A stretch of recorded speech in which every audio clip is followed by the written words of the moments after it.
Denny Matheson served on the board of the Children's Theater for decades.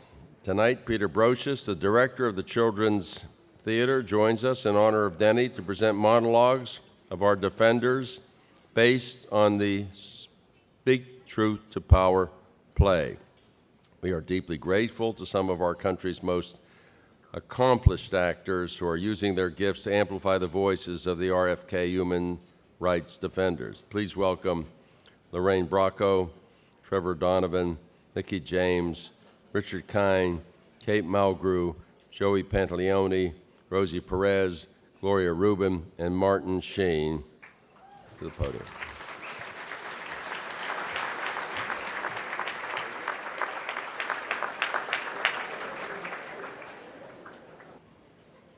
My name is Marina Koba. The phone rang and the voice said, the man said, I know who you are. I know your name.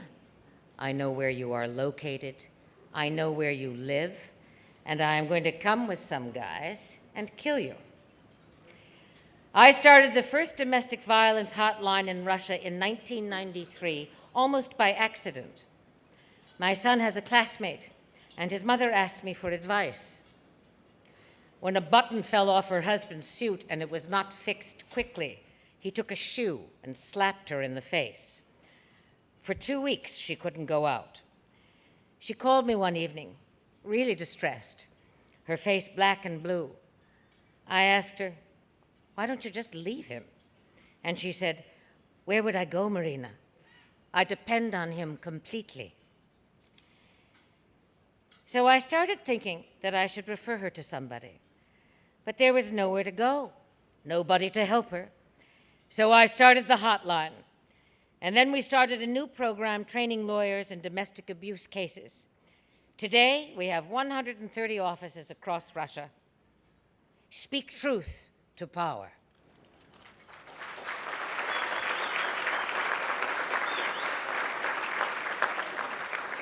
Gauri Mathai.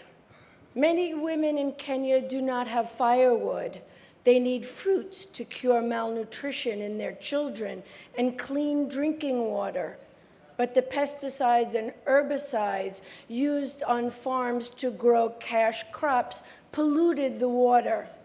We encouraged them to plant trees.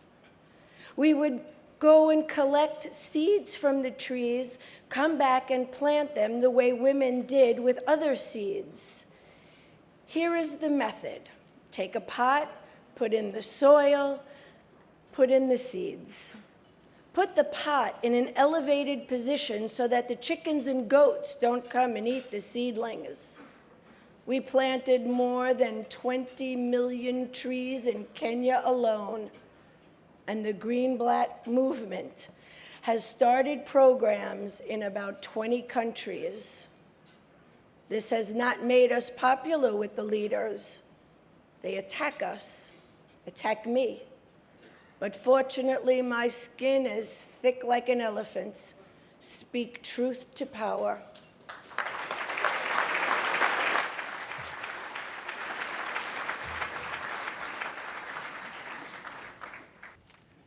These are the words of Harry Wu.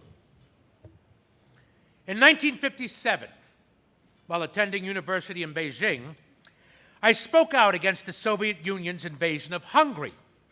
For this, I was labeled a counter-revolutionary and sentenced to life in the Laogai. Ultimately, I gave 19 years of my life to that system. How many days? How many nights? The first year in the camp, almost every day, I cried. I missed my family. My mother committed suicide because I was arrested.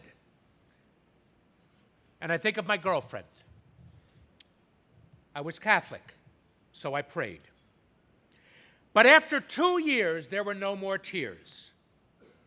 I never cried.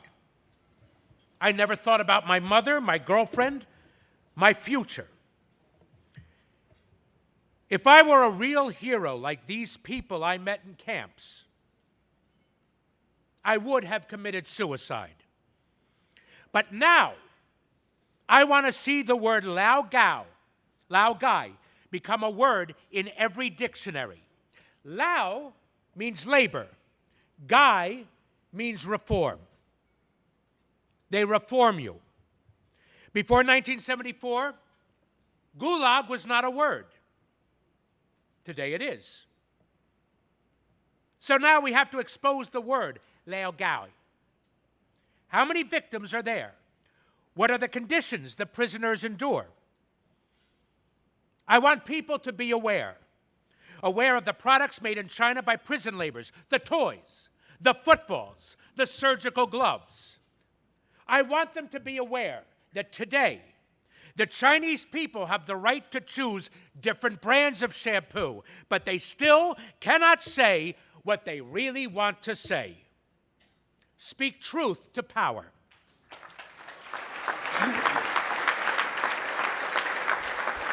My name is Stephen Bradbury, and I'm a community organizer. Before Hurricane Katrina, New Orleans was a majority African American city for working class people. But after the flood, an influential business leader emerged from a meeting with the mayor and announced that, quote, New Orleans needs to change demographically and economically, unquote, or he and his other wealthy families would be pulling their money out.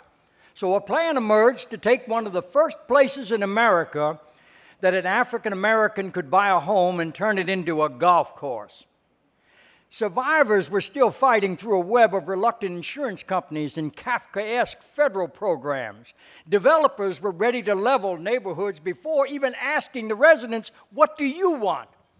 Displaced families in Houston told us, my house will not be bulldozed. Senior citizens evacuated to Baton Rouge said, I have a right to return to the only place I've ever called home. So we began to organize to bring them back. The RFK Center amplified our voice, making sure displaced survivors cut out of the process would be heard in the media and in Washington. And suddenly things started to turn around. The seizure law and the golf course plan were overturned. The recovery of New Orleans, of course, is far from complete, but it was a victory. Speak truth to power.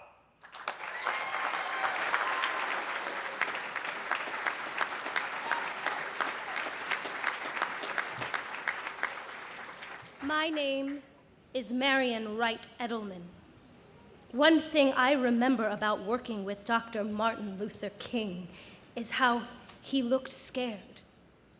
I remember him saying how terrified he was of the police dogs in the back of the car when he was being taken out of rural Georgia after he was arrested. He used to say, you can be scared, but you shouldn't let it paralyze you. You don't have to see the whole stairway to take the first step. If you can't run, walk.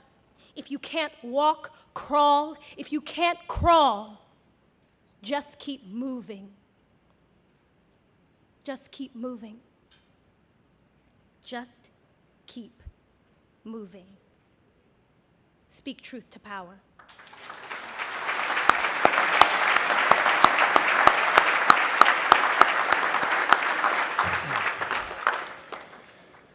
My name is James Nabozny.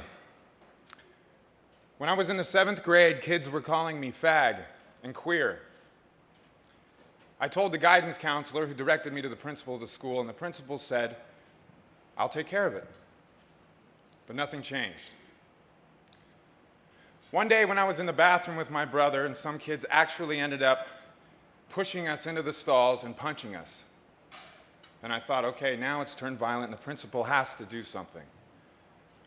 But she said to me, Jamie, if you're going to be so openly gay, these kinds of things are going to happen to you. I attempted to kill myself. Partially through my 8th grade year, I was in science class and 2 boys started groping me, grabbing me, and pushed me to the ground and pretended like they were raping me in front of the entire class. I ran to the principal's office, expecting surely she was going to do something. Now it's a sexual thing. She just looked at me and shook her head and said, Jamie, if you don't have an appointment, then I don't have anything to say to you. In high school, they beat me so badly, I had to be taken to the hospital. I had to have an emergency surgery, abdominal surgery for internal bruising and bleeding. I knew I wasn't ever going to be safe at school. Then, I met this crazy lesbian lawyer, and we won. And now, school administrators have a personal responsibility to protect students from harassment, and if they fail, they can be held personally liable. I've always said I don't care why people do the right thing. They just need to do the right thing.